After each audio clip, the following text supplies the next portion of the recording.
Hey everyone, so today I am going to be teaching you some pencil techniques, okay? So here's just some simple techniques. There are more techniques with pencils that you can do than this, but these are just some simple basic techniques that you can do with pencil that I want you to try to incorporate into your next assignment, okay? So give me 1 second, I just realized I don't have an extra piece of paper.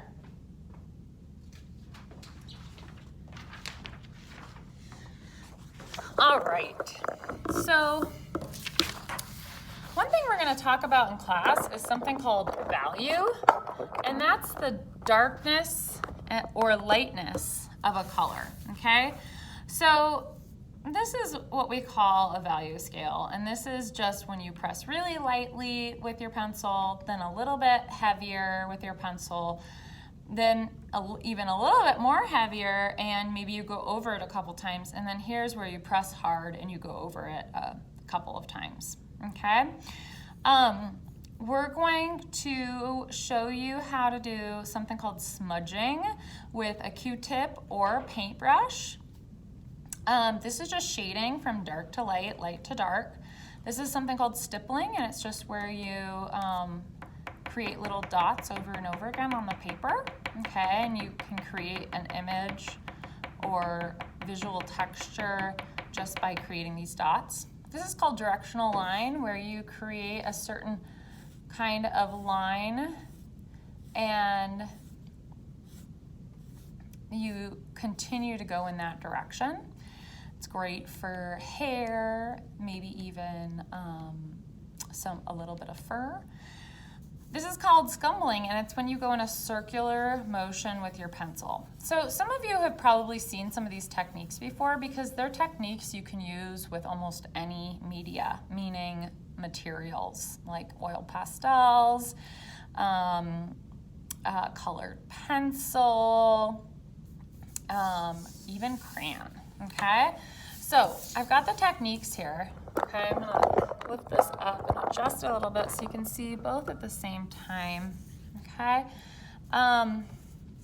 So I am not gonna recreate the value scale here, but I am gonna recreate the smudging that I have right here, okay? So when you do smudging, all you have to do is one nice dark line, okay? And then you can take a paintbrush, and what you're gonna do is the paintbrush is actually gonna pick up some of the graphite or the lead, and it's gonna put it on the tips of the hairs of the brush, and so that you can actually spread out the graphite with the brush, okay?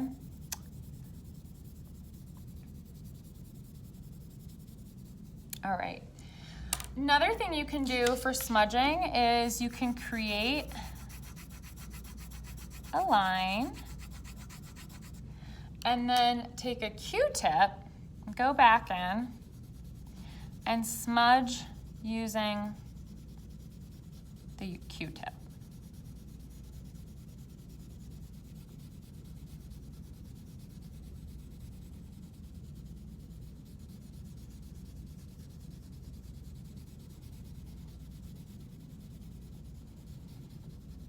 Okay, so you can also use your finger to smudge. I just don't like the sensation of touching and moving the graphite around with my fingers, so I choose to use a Q-tip or brush. You can also buy something called a smudge stick that's used for smudging graphite as well, okay? All right, for shading, one thing I want you to practice is just going from dark to light. So what I'm doing when I do this is I'm pressing hard and I'm going over, and then I'm slowly letting up on my pencil until I am barely touching the paper, okay? Stippling, pretty self-explanatory, okay? Scumbling, circular motion, okay?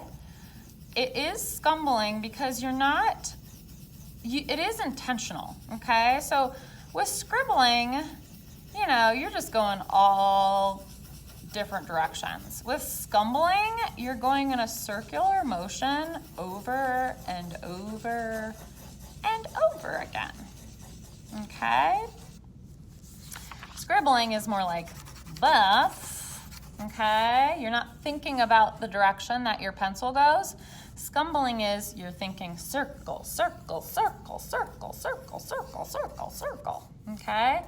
Directional line, you're thinking, I want to copy the previous line. Okay? And you can go over lines with directional line. Okay?